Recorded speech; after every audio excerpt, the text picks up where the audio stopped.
Geger prahara AMI BMJ versus Aden Wong versus pedangdut Tisha Ernie semakin panas pasca anak sulung mereka dan juga Aden Wong angkat bicara dan menanggapi semua tudingan AMI BMJ kepada Aden Wong. Bersamaan dengan itu, Dr. Richard Lee yang telah mewawancarai secara khusus baik AMI BMJ maupun Aden Wong dan juga putri sulung mereka di kanal YouTube-nya, siang tadi angkat bicara membongkar sifat lain AMI BMJ yang diungkap oleh putri sulung dan juga suaminya Aden Wong. Selain itu, Hotman Paris yang juga sempat namanya disebut-sebut oleh AMI BMJ dalam prahara rumah tangga dan tudingan membawa kabur anaknya, kemarin akhirnya Hotman dan tim Hotman 911 akhirnya angkat bicara. Seperti apa pernyataan klarifikasi dari Hotman Paris terhadap AMI dan juga netizen yang telah menudingnya membela Aden Wong bukan AMI BMJ? Pemirsa, bersama Intens Investigasi, kami hadirkan kabar terkini, terpercaya dan teraktual. Tetapi sebelumnya, jangan lupa untuk like, subscribe, dan juga share channel YouTube ini.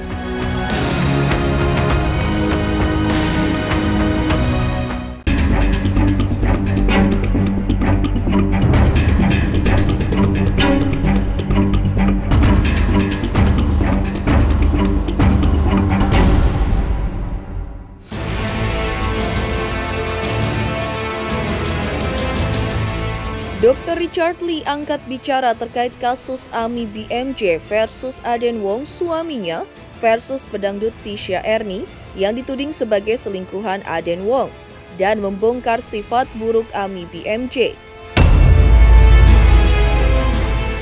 Sebagaimana diungkap oleh anak dan suami AMI dalam wawancara eksklusif dalam kanal YouTube-nya baru-baru ini.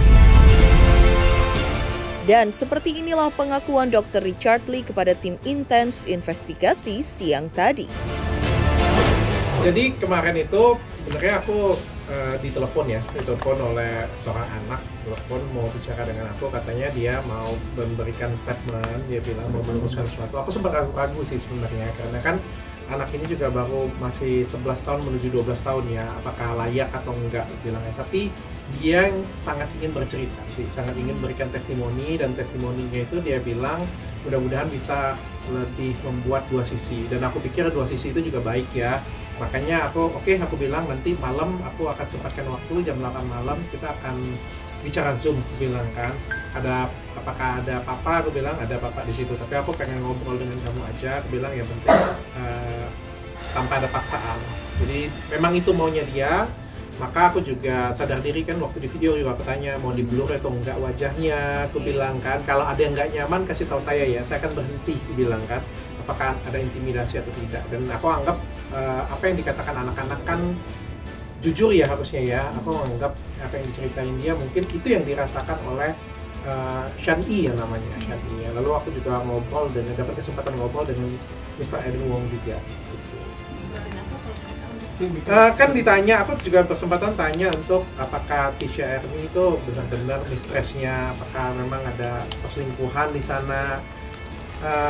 Ada banyak sih yang diobrolin, mungkin nonton di podcast aja ya. Tapi aku pandanganku secara pribadi, ya aku tahu lah kalau di Indonesia kan segala sesuatu kalau sudah berselingkuh itu sudah pasti salah ya. Apalagi netizen sudah berpihak ya. Netizen kan maha benar ya. Aku nggak nyalain juga sih. Kalau menurutku dua-duanya punya porsi salah dan punya porsi benar. Aku mencoba bijaksana ya. Aku mencoba lebih bijaksana karena ini kan urusan keluarga orang lain sebenarnya ya. Aku sebagai host kan cuma memberikan media, memberikan ruangan untuk mereka berbicara saja ya. Kalau aku melihat dua-duanya ada porsi salah dan porsi benarnya. Kalau dari segi laki-laki ya bagaimanapun juga berselingkuh atau cheating itu ya tidak benarkan, itu juga salah sih. Tapi di satu sisi juga mungkin sang istrinya juga stres atau apa, kan kita nggak tahu ya seberapa dalam dia terlukanya sehingga dia mabuk atau apa, karena kan memang habit di Korea kan rata-rata minum kan, dan pukul anak atau scolding anak atau melakukan sesuatu ke anak ya. Si suaminya berpikir yang terbaik untuk anak, sehingga kayak melindungi anak-anaknya, ngajak anak-anaknya pergi. Jadi kayak dua-duanya punya pandangan salahnya dan dua-duanya punya pandangan benernya di sisi masing-masing. Di satu sisi mungkin ayahnya ngelihat anaknya sering dipukulin, tidak diurus dengan baik, semakin lama kelakuannya semakin tidak baik, ya ada ketakutan sehingga kayak menjauhkan dari ibunya. Si ibunya juga kan mungkin ada yang kasar, aku buat seperti ini mungkin ya, aku seperti ini tuh karena kelakuanmu loh, kayak gitu. Kalau kita mau bijaksana kan, gitu kan. Jadi dua-duanya tuh ada ya ada plus minusnya gitu kan. Kita sebagai netizen, aku berharap kalian semuanya itu bijaksana. Jadi Bud bawa bapak keluar. Ya, pengamanan bapak bawa. Iya, kita bawa anak-anak ada penganiayaan kok ya. Malah sakit, nggak bisa. Ibu mohon maaf, anaknya malah seperti ini, Bu. Bisa lebih cooling down tidak? Iya, bisa lebih. Gimana? Kondisi anaknya seperti apa jadinya? Jadi takut kan, gitu loh Bang. Iya, tapi boleh minta tolong lebih cooling down nggak? I know. Tapi you can see, he's crying. I'm talking about baby. Ibu minta tolong ibu, anaknya histeris ibu. Ibu minta tolong, anaknya histeris ibu. Bu, di lobi aja, di lobi, di depan. Please, kami mau praktek, Bu.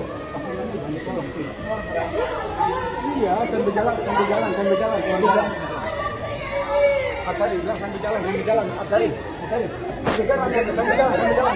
Your daughter is crying. Histeris dia. Please, thank you.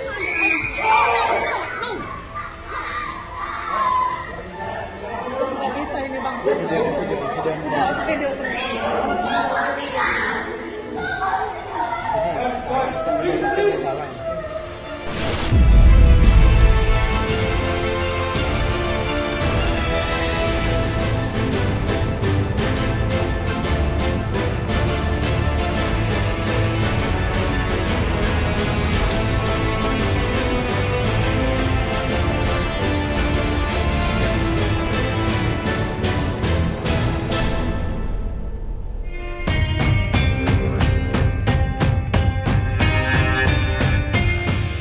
Ami BMJ sempat menyeret nama advokat kondang Hotman Paris dalam prahara rumah tangganya dengan Aden Wong. Terkait tudingan Ami BMJ bahwa Hotman Paris membela suaminya untuk melawan dirinya, hal itu akhirnya dibantah langsung oleh Hotman Paris. Hotman Paris juga membantah berbagai tudingan netizen yang dialamatkan kepadanya dan dinilai Hotman Paris salah alamat. Bahkan ia menuding Ami BMJ salah total. Hotman mengaku dirinya bahkan belum mendapat surat kuasa dari Aden Wong untuk membelanya di muka hukum. Namun Hotman mengaku ia sudah diminta bersiap-siap oleh Aden Wong untuk kepentingan hukum anak Aden Wong, bukan untuk kasus Aden versus Ami. Salam Hotman Paris. Haro netizen, khususnya para netizen yang telah mengkritik bahkan menghujat Hotman Paris seolah-olah Hotman Paris telah memberikan bantuan hukum untuk membantu seorang suami Korea merebut anak-anak dari istrinya yang sah, yaitu Ibu Ami. Anda salah total. Satu, Anda membuat tuduhan tanpa tahu persoalan sebenarnya. Anda tidak tahu versi kedua belah pihak.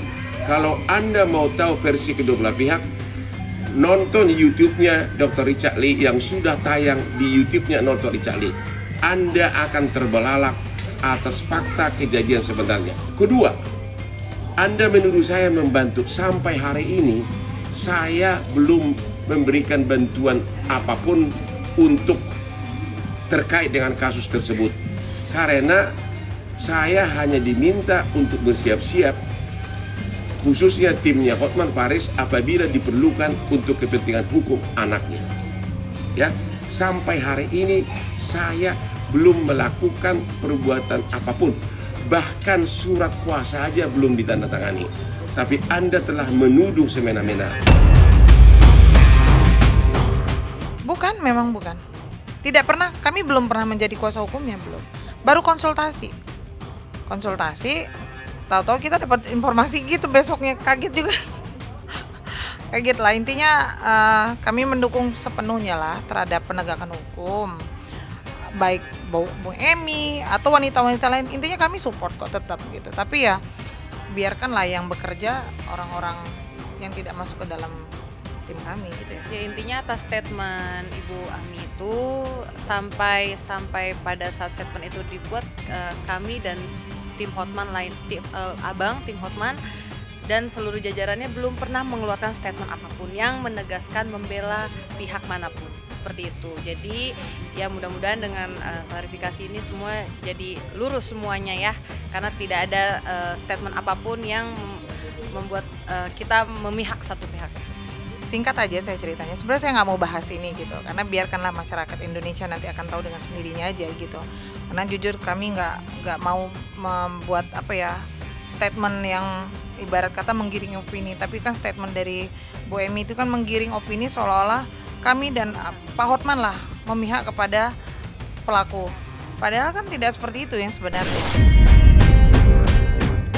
Pak Hotman Paris, I just got the confirmation from your assistant, Mrs. Putri, that you are representing my husband and his company. Is it true? Please don't represent them. Please help me. Can't you see what I want is just getting the kids? Are you helping them for what? I just got shocked. Please help me, not them. Please help me, not them. This video message is for Pak Hotman. Pak Hotman, I haven't heard from you whether you are representing my husband, but I would like to tell you about this. I know my husband very well. He is very manipulative person. He will try to character assassinate me. I have seen him do that to family, friends, and his business partners. The only way he will character assassinate me is through my kids. But I love my kids with my heart. I will protect my kids with my life. So don't use kids. Leave kids out of this, Pak Hotman. I hope you don't support him.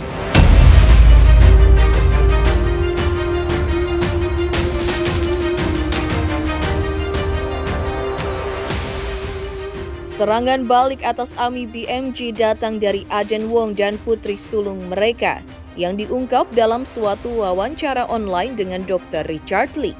Sang suami dan putri mereka bahkan membongkar tabiat buruk Ami BMJ yang dituding oleh anaknya suka mabuk-mabukan dan dibenarkan pula oleh Aden Wong. Dan seperti inilah pengakuan anak dan suami Ami BMJ dalam tayangan tersebut. She drank every day? Almost every day. Sometimes she would tell us things that you're not supposed to tell children. We started talking about it and I was shocked. That was when I first heard about the abuse. Oh my God.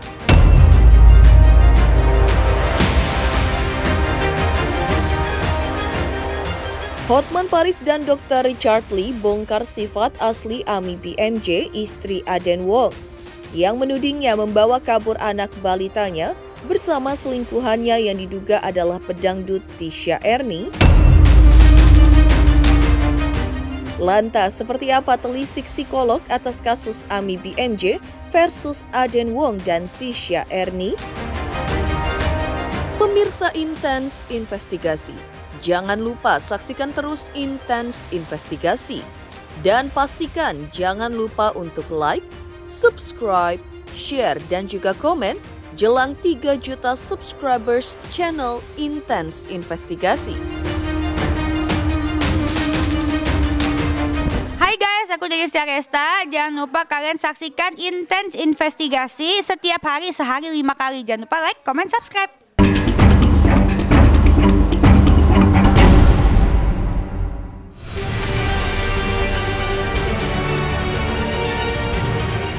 Kasus Ami BMJ yang anak balitanya dibawa kabur oleh suaminya bersama pelakor yang diduga ada biduan Tisha Ernie mendapat tanggapan dari psikolog.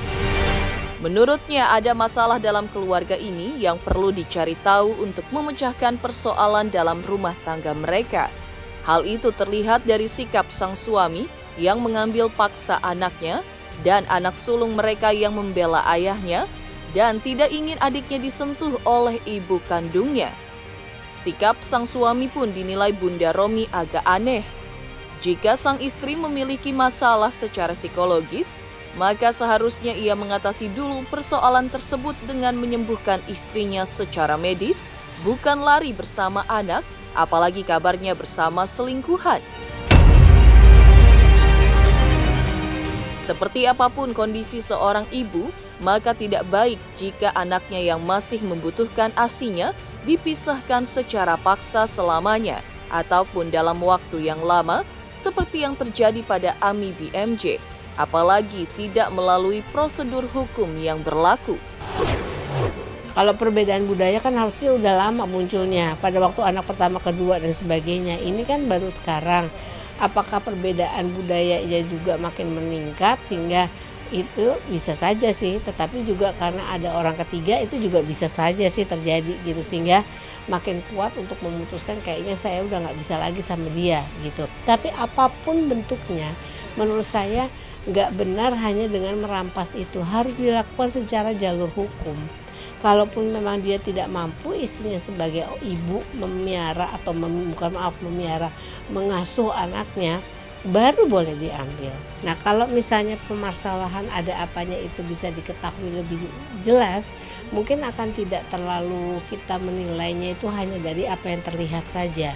Kalau misalnya si ibu ini kemudian memang punya masalah kesehatan jiwa atau masalah apa, nah ini kan harus ditanganinya bukan diambil anaknya, tetapi ditangani dulu bagaimana cara mengatasi masalah ini. Dan itu mungkin tanggung jawab suami juga untuk membenahi hal ini. Yang penting kalau menurut saya sekarang untuk ibu yang sedang menyusui itu bermasalah kalau anaknya diambil. Karena untuk anaknya tidak baik, karena anak membutuhkan dekapan ibu. Semasalah apapun ibunya, anak perlu dekapan ibu. Yang kedua adalah kalau misalnya anak ini diambil dari ibunya, ada juga masalah untuk ibunya. Pertama, misalnya orang yang sedang memberikan susu kepada anaknya pasti harus secara berkala memompa susunya. Karena anaknya sudah tidak ada lagi dekat dia, tidak ada yang mengkonsumsikan, jadi kasihan, sayang. Stresnya ibu berdampak pada kemacetan dada pada produksi air susu, sehingga bisa saja kemudian nanti air susunya tidak keluar lagi. Sementara seharusnya bayi ini masih membutuhkan susu ibunya. Jadi kalau menurut saya dampaknya itu banyak sekali.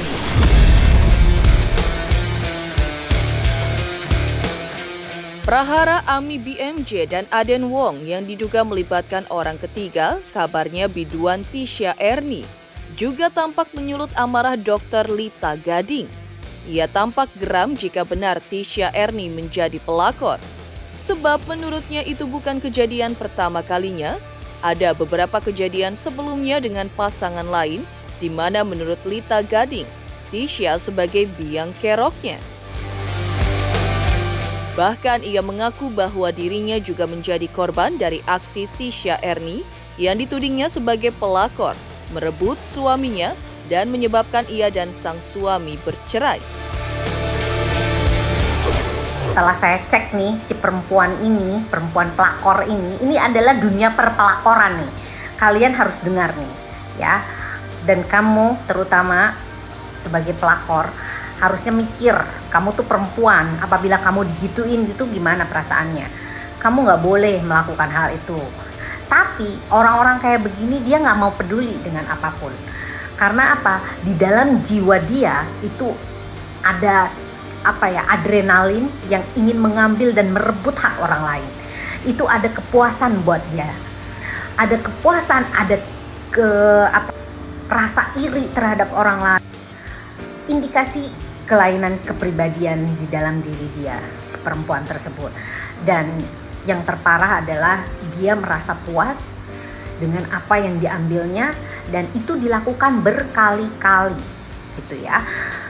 Itu adalah sebuah tantangan buat diri dia, bahwa mengambil hak orang lain, yaitu mengambil barang orang lain, itu merupakan satu kepuasan di dalam diri dia.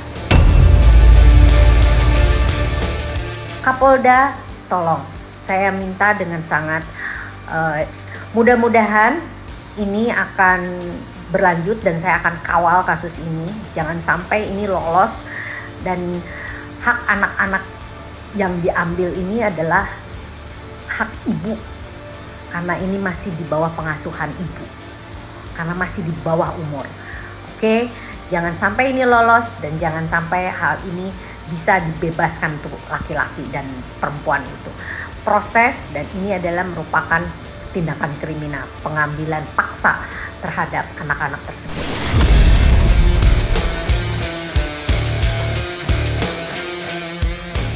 Mengejutkan tanggapan psikolog terkait kasus Ami BMJ versus Aden Wong versus pedangdut Tisha Erni yang diduga sebagai orang ketiga.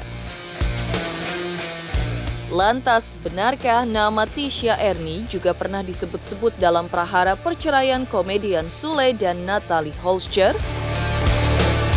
Pemirsa Intens Investigasi, jangan lupa saksikan terus Intens Investigasi.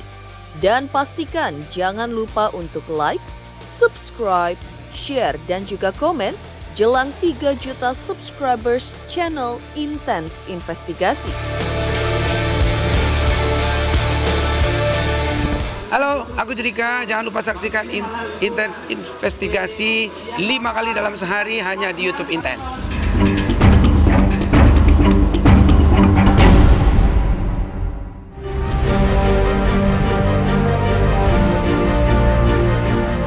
Sosok pedangdut Tisha Erni juga pernah diisukan menjadi orang ketiga dalam prahara perceraian pasangan komedian Sule dan Natalie Holscher.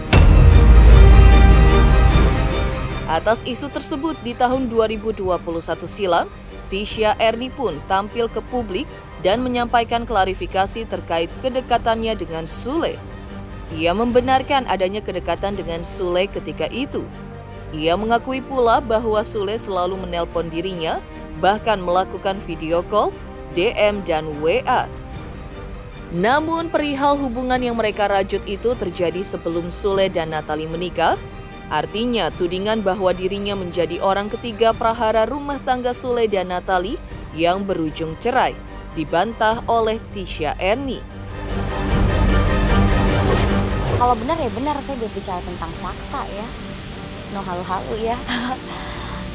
Kalau dibilang kenalnya, yang jelas saya kenalnya dan melakukan pendekatan gitu ya, itu sebelum dia menikah dengan Mbak Natalie. Lama juga sih, every time every day kali ya, selalu WhatsAppan. Awalnya kan DM-an ya, DM-an, Kang Sulenya pengen minta nomor WhatsApp saya, ya kita kasih karena memang dia membutuhkan model untuk video klip dia, entah lagu apa ya saat itu. Terus ya udah percakapan yang akhirnya mengiring kayak jatuhnya kayak BTM gitu ya gitu. Biarkan nanti waktu menjawab ya. Yang jelas saya berbicara tentang fakta. Kalau aku pribadi ya sebagai wanita nih, aku tanya sama kalian ya. Di saat kalian merasa kesepian saat lockdown menyerang nih ya, nggak banyak aktivitas di luar sana. Terus gue sebagai perempuan yang merantau di Jakarta sendiri gitu, terus selalu insecure apakah ada yang menginginkan saya sebagai istrinya atau apa, dan terus kemudian ada Kang Sule yang selalu menyupport, menyemangati, video callan terus. Dan ingat ya, saya nggak pernah video call di awal, dia yang selalu video call aku pertama. Saya nggak pernah seperti itu. Jadi ya udah, ada baper sedikit ada. Saya mau mengklarifikasi satu ini. Ada yang bilang saya ada salah satu model. Memang benar saya kenal dengan dia. Tapi yang dia bicarakan itu mah tuh di bulan Instagram, DM Instagramnya juga bulan Agustus tahun 2019. Jadi waktu saya sendiri.